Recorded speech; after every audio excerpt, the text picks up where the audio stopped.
magical music, shaking up the houses, and you'll never guess what else on today's edition of the Use Your Head podcast.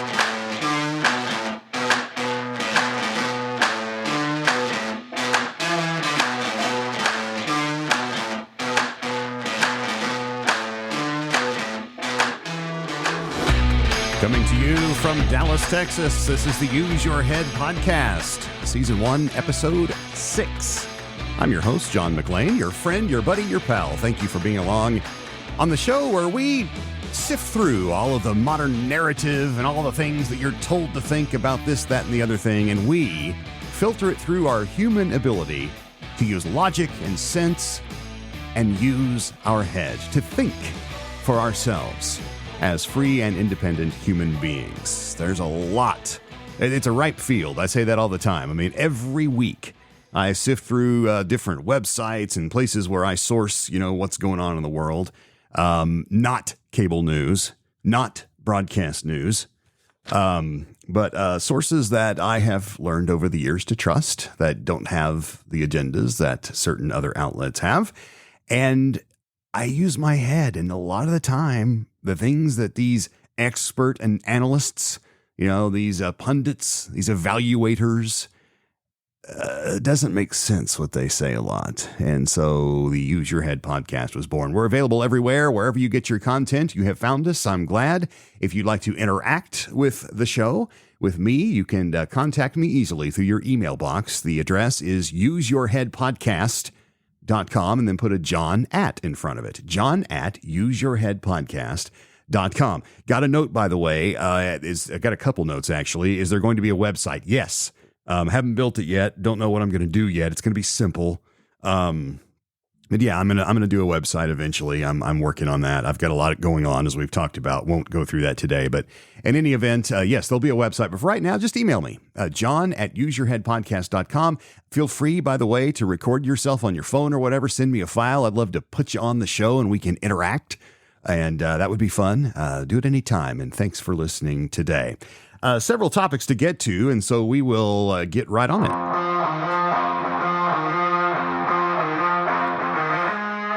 Topic number 1 today, real estate shakeup. There has been a major change in how realtors earn a living. But is it fair? Got some interesting perspective on this from my cousin. I'll get to that later, but there's a really good article that kind of sums it up in the Daily Mail over in the UK, written by Alice Wright for dailymail.com. Have you heard about this? This is, all right, the real estate market is massive, all right, and right now prices are high and they fluctuate based on a number of factors. Supply and demand is key, and so in places that are in high demand, housing prices are higher, and when that is coupled with a low supply of listings, it's really expensive. And when I moved back to Texas a couple of 3 years ago, I experienced extremely inflated real estate prices because of the market. Everybody wanted to move here, and there weren't very many listings. And so there was a lot of price wars and bidding wars and people, shooting for the moon and getting it in many cases.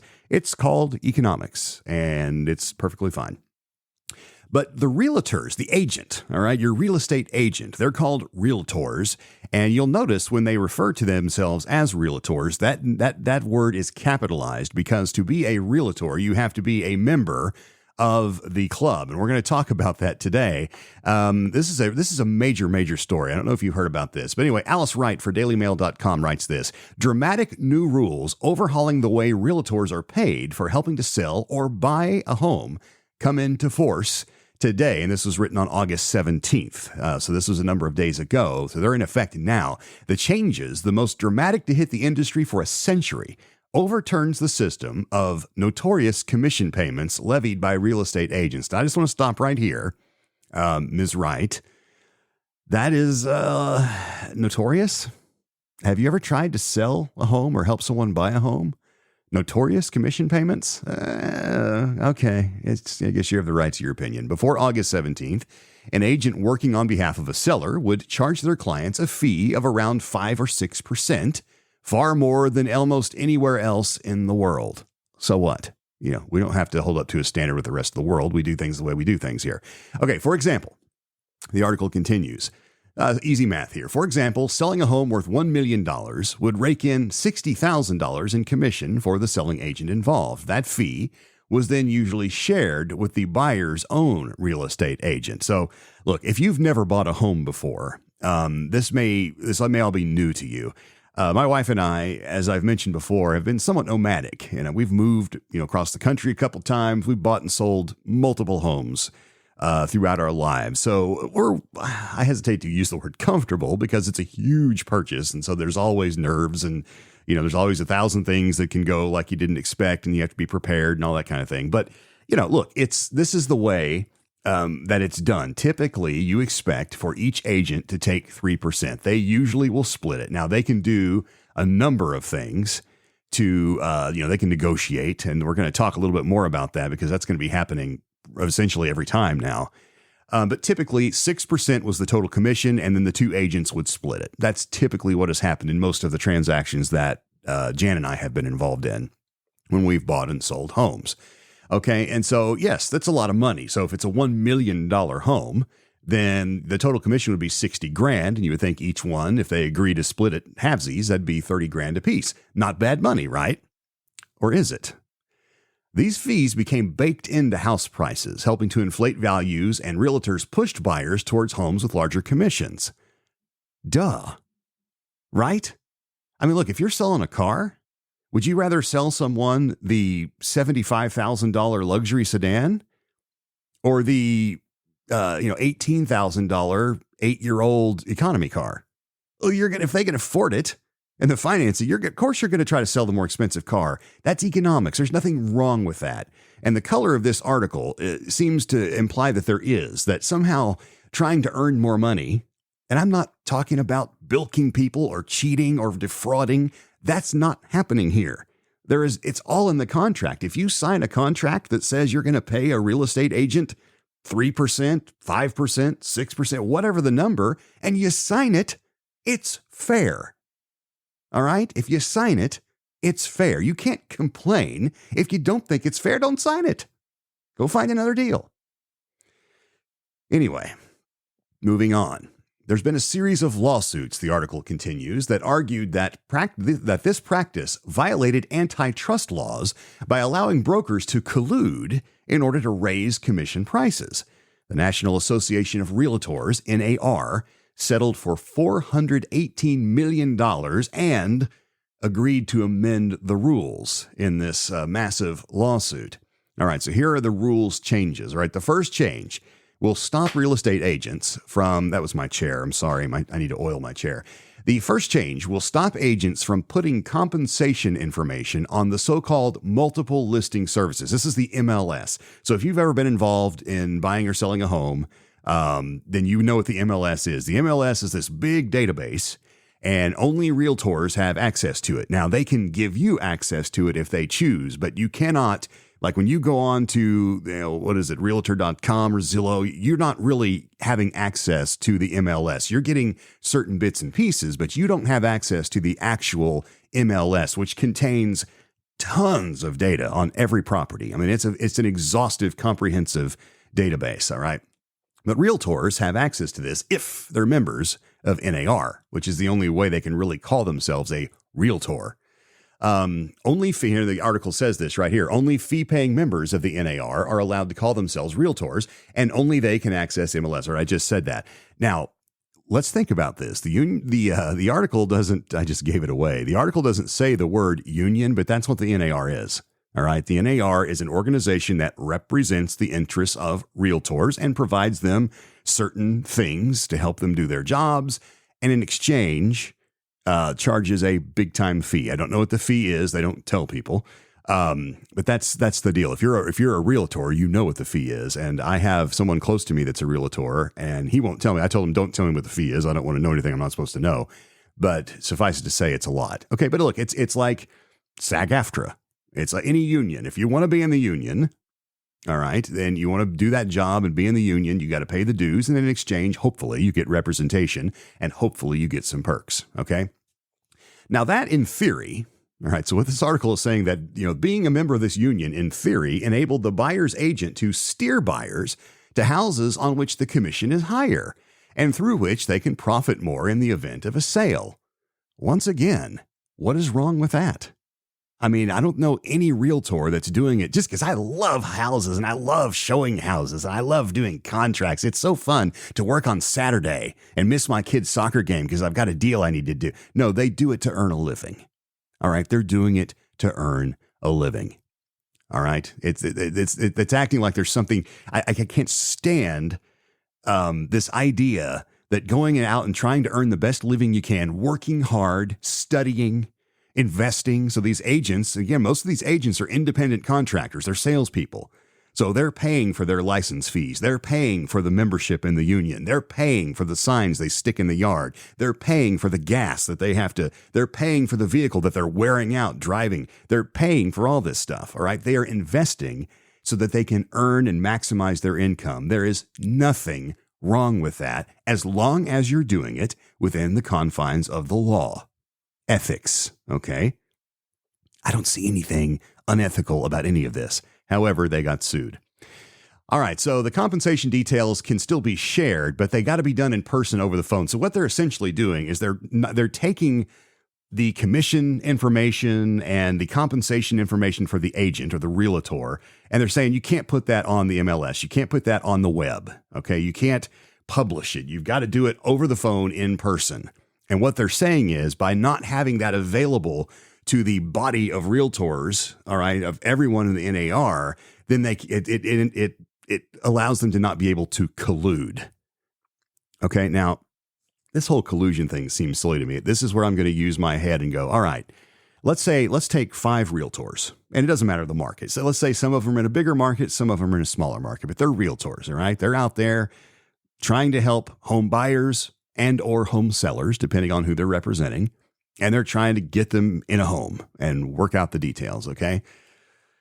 Why would I collude with someone else who really is my competitor, right? I mean, anybody in real estate will tell you it's pretty competitive business, all right? They're out there, tug of warring over the best listings because the best listings bring the best prices, which used to be would bring the bigger commissions. So there's a natural competition there. When I studied economics, and I used my head a lot when I did, competition would lower prices.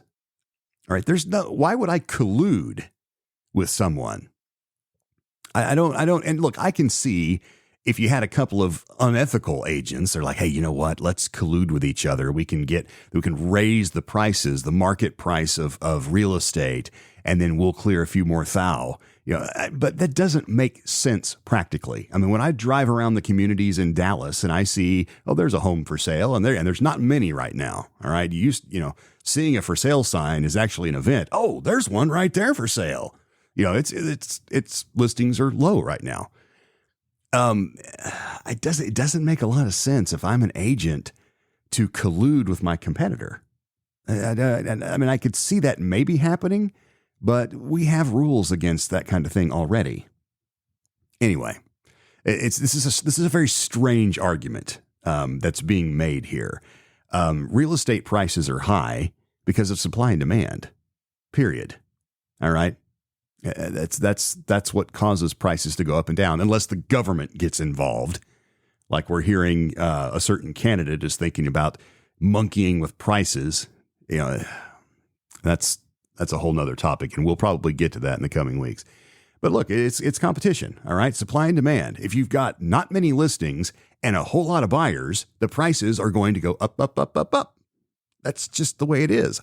On the other hand, if you've got, if half of the houses on every street are on the market and nobody wants to move to your town, you can score real estate cheap, okay?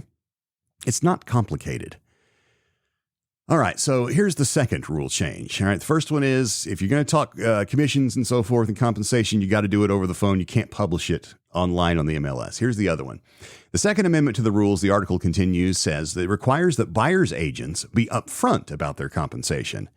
After August 17th, so now, the agent and a prospective home buyer must enter into a written agreement together before even touring a property for sale. Think about that. Have you ever been house hunting? and you see one, oh, I like that one, Marge. Write down the number on that sign. You might grab the flyer out of the little deal there, and you call the agent. You can't talk compensation until you have a written agreement. All right, I'm using my head, putting myself in the shoes of a real estate agent, and I'm thinking, how many people, when you're house hunting, I mean, there's different levels. Look, if you're homeless and you need a place to live, then you're a motivated buyer. But a lot of buyers aren't motivated. A lot of them are thinking, oh, you know what? I've been thinking about getting a new home, or I've been thinking about trying to get into this side of town, or getting closer to the office or something like that. Are you going to be willing to sit down and sign agreements before you even see the place? No, the first thing you do is you call the agent and they say, oh, you know what? I could be by there at 6 o'clock tonight and open it up and let you walk through it. And I'd love to show it to you. And then you build interest, and then maybe they might want to write an offer. But no, the new rule says that before you're even allowed to show them the home, you got to have a written agreement about the commission. Some analysts, the article continues, argue the changes will give prospective buyers more power to negotiate with real estate agents during the process. All right, maybe. Buyers will decide through negotiation how much to pay their agents, home and mortgage expert Holden Lewis explained. But that doesn't mean that buyers have to pay their agents out of pocket. They can ask sellers to chip in on some or all the commission of the buyer's agent, and that's always been true. All right, real estate deals are just deals. You can put virtually anything you want. Who's going to pay the closing costs? Who's going to pay the commissions? All of that. But now, to me, this handcuffs an agent. All right, this takes away a lot of business from the realtor. Because now, if I'm house hunting and I'm just thinking about maybe buying a home, which is where most house hunters are, by the way, they're thinking about maybe, if I find the right deal and I just fall in love with it, and that's the agent's job, is to get you to fall in love with it, right? And again, there's nothing wrong with that. That's called sales. Now you got to say, well, before I can open the door and show you the home, you've got to sign this agreement saying that this is what I'll get paid if you decide to go forward with the contract. Most buyers are going to say, you know what? That's okay. And it's going to take away a lot of business. All right. So these are the two new rules, that are supposed to make real estate more fair. All right. I want to talk about my cousin. I won't mention his name, but he works in a small market as a real estate agent. He and I took a road trip together recently, and he explained his frustration. All right, and look, if you're working in a big city like Dallas, and let's say you've got listings in really upscale, $1 million, north of $1 million, which here is a lot of money. If you're in LA, you're going, big deal. You can't get anything for $1 million. Here, you can get a lot for that. Not as much as you used to. But anyway, he works in a town where you've got to sell to make a meager amount of money because it's a percentage commission most of the time. He said that he's thinking about hanging up his license because these new rules are going to make it almost impossible for him to ever show a home. Most people, when you say, well, yeah, we got to come to a deal on my compensation if you got to sign something before I can show the home, they're not going to do it. They're not going to do it. They don't want to commit to anything that early. And here's the other thing he told me. Before you start complaining about $30,000 or $60,000 for what? For a lot. Okay. First of all, there's tons of overhead in the real estate business. And again, I'm using my head and I've never been a real estate agent. I don't want to be because I know what goes into it. There's a ton of overhead. All right. There's marketing expense. And once again, even if you work for one of these brokerage houses like Century 21, or even if you work for one of those, they'll help you. They all have programs, but usually you got to pay them back and you have to market yourself. All right. You have to buy clothes in real estate. You have to look professional. You have to have a nice vehicle that's comfortable because sometimes you'll be schlepping your clients to and from places. I mean, you have to look successful. You have to dress the part. And, oh, by the way, you've got to pay dues to the National Association of Realtors, union dues. Okay. You've got to pay usually fees to your brokerage if you have one. There's a ton of overhead involved. Okay. And oh, by the way, as an independent contractor, you've got to pay double taxes. Just like if you own your own business, you're going, oh, amen, brother. I know what you mean. You got to pay the employer and the employee part. You got to pay both. Okay. All this to say By the time you chip away at that, say, $30,000 commission check, you're not taking home all that much. Most of it's already spent, or it's going to be to Uncle Sam. Okay? And sometimes you have to hire a lawyer. And sometimes if there is a dispute and you have to go to court, you got to sit in court for 4 hours. You can't sell houses if you're sitting in court. So look, it's not just raking in money for opening the door and going, well, can't you see yourself in this home right now? There is a lot of work, a lot of nights, a lot of weekends, a lot of contracts, a lot of paperwork. It's a lot of work. Okay, these people earn their money, and people need to stop picking on them for demanding that they be paid fairly. All right? I have bought multiple homes, and I've sold multiple homes in my life, and I have paid some high commissions. I have never felt ripped off because I see the work that these people do. They work very, very, very hard. But now, with these new rules, a lot of them are going to be like, you know what? I'm going to go do something else. It's not worth it anymore. It's a sad state of affairs.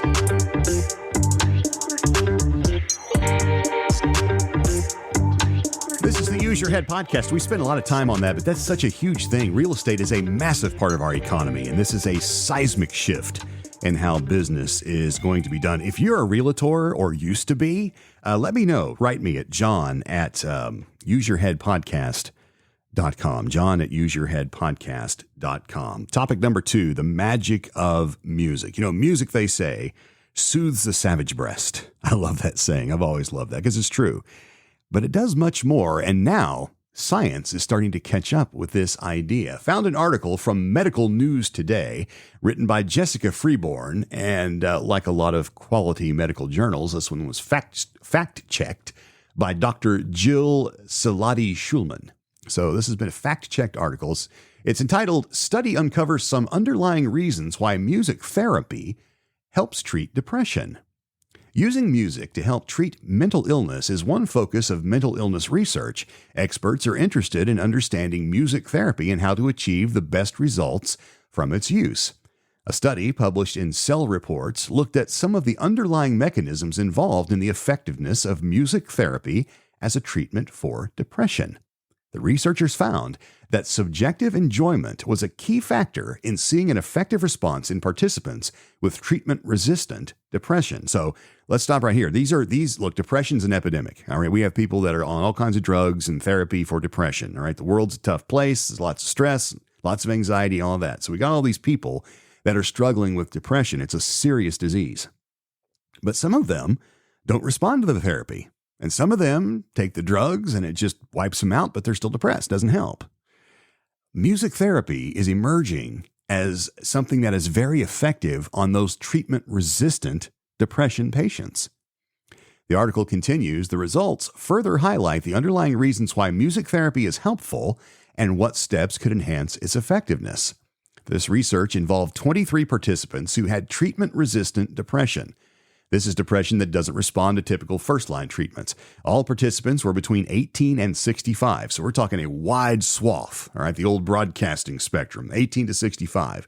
Researchers wanted to understand more about how the brain responded to music in these participants. Researchers looked at the effect of music on 2 key areas of the brain, the bed nucleus of the stria terminalis, BNST, and the nucleus accumbens, NAC. The study notes that both areas are related to the brain's reward circuitry and emotions.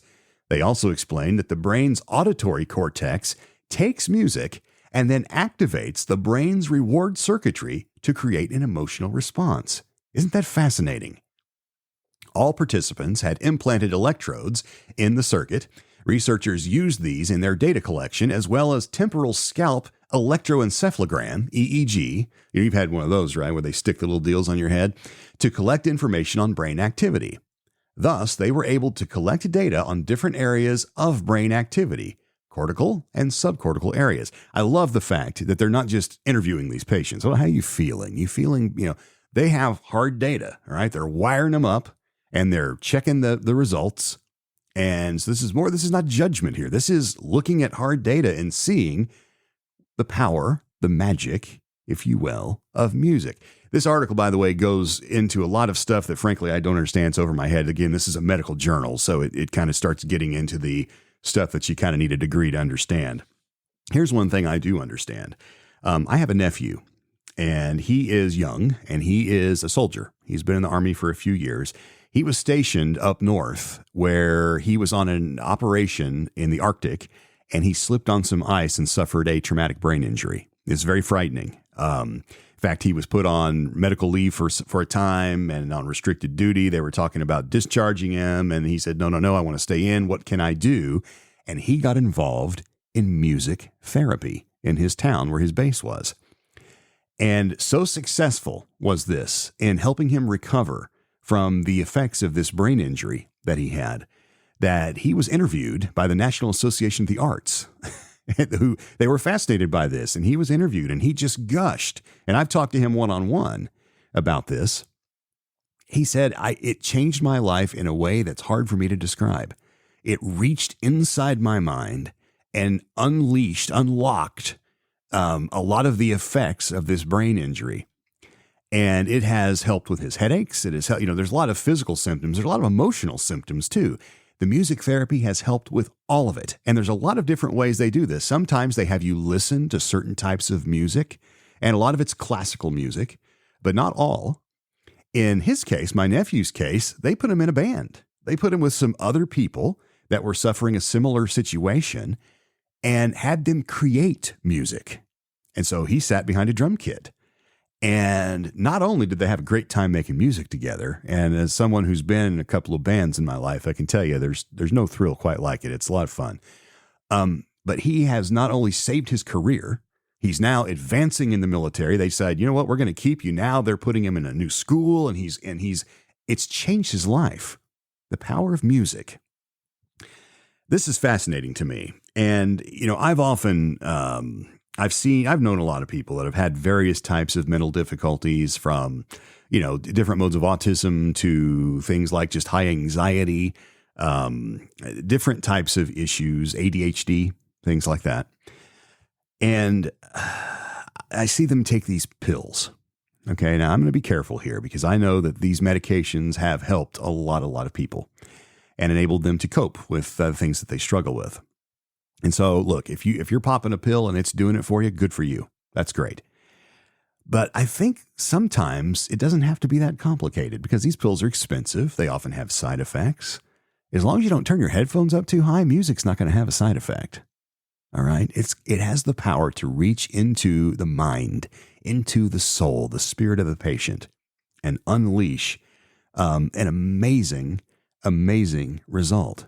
In addition to my nephew, I was invited last year to attend a fundraising banquet event for an organization here in Dallas called KidLinks, kidlinks.org, if you want to look online.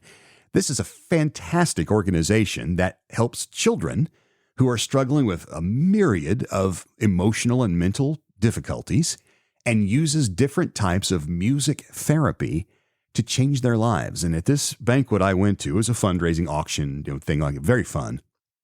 We heard testimonies from parents and grandparents about how their children were locked out of the world around them.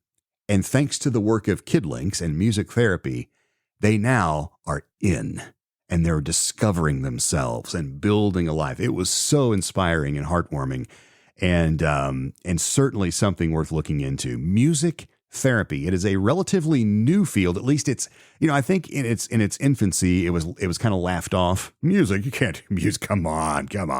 Now we have research and the ability, frankly, because of technology to codify some of this research in a more scientific way. We're able to now see that music therapy, it's no joke. This is something that has virtually zero side effects and is accessible to almost everybody. And in fact, at KidLinks, they had partnered with SMU, with Southern Methodist University there in Dallas, and the university was letting them use some of their facilities to facilitate their different therapies. Fascinating work, and it's changing lives through the power of music. I have to say, I was blown away by this. I was absolutely blown away by it. So cool. Kidlinks.org if you want to learn more about how you can get involved in supporting work like this. It's really fantastic. Music therapy, the magic of music, helping with mental illness. Fascinating.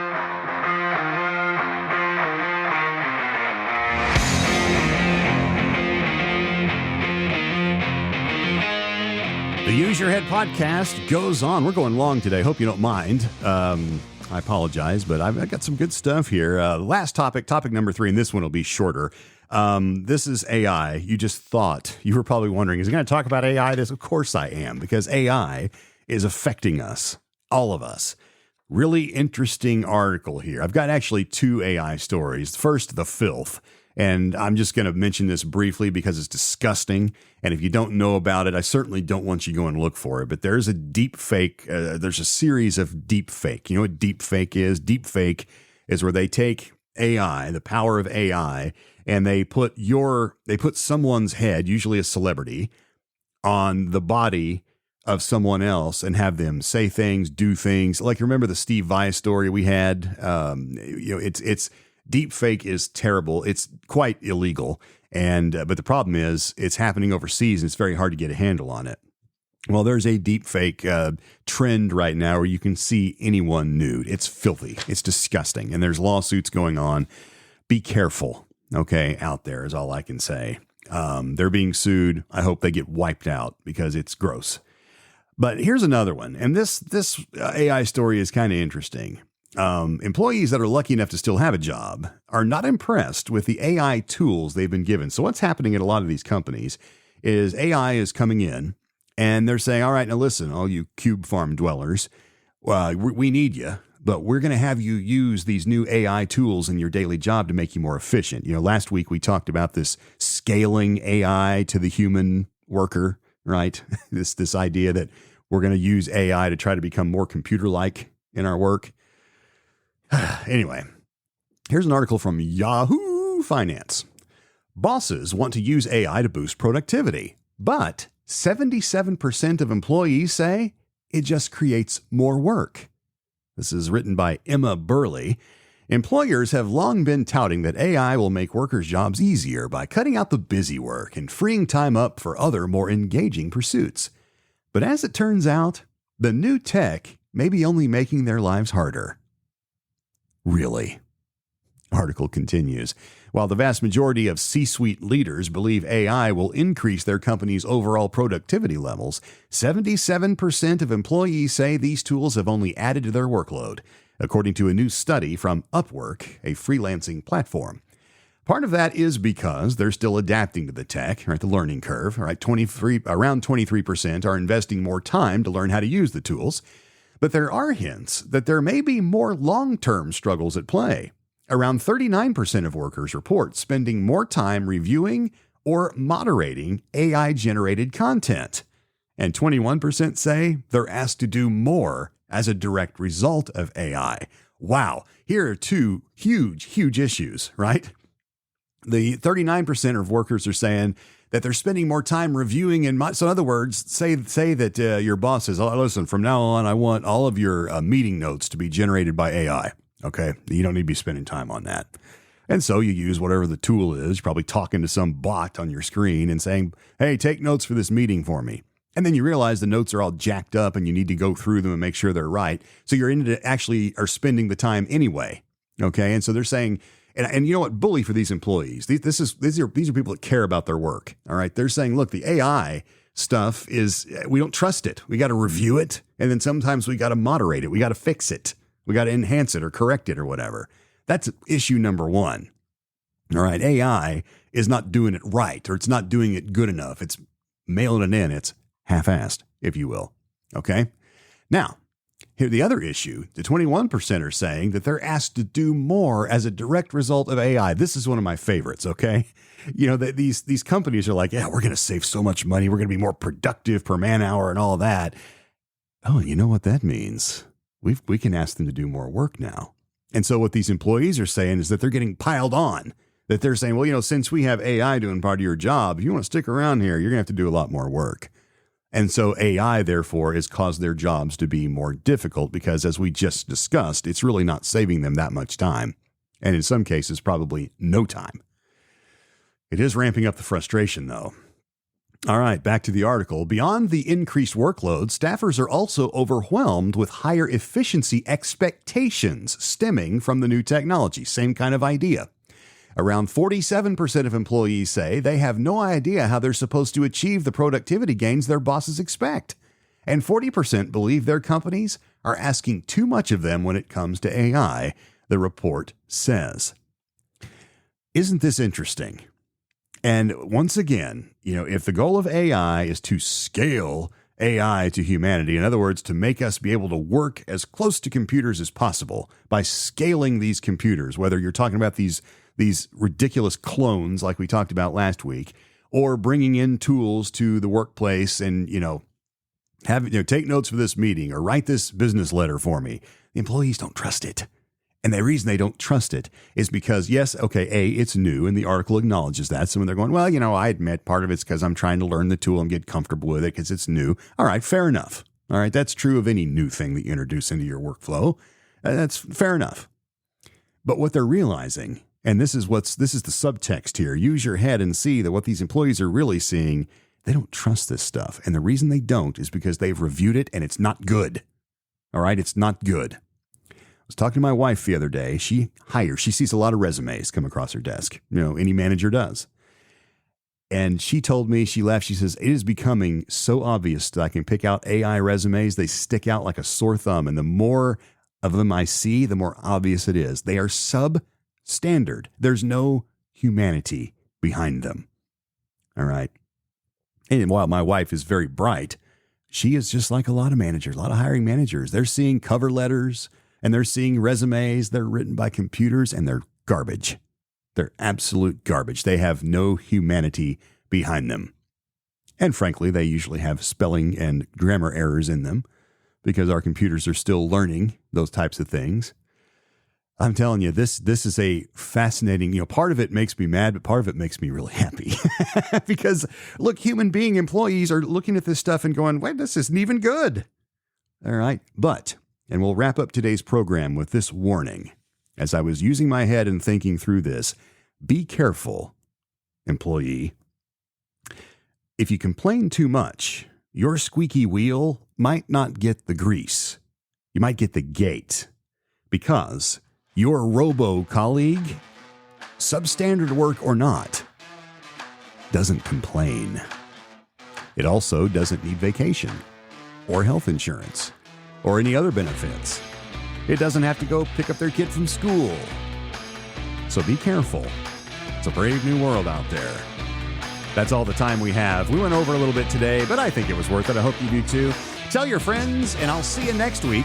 Write me in, john@useyourheadpodcast.com. Whatever you do, wherever you go, whatever you read or see, do yourself a favor and use your head. Thanks for listening. Bye for now.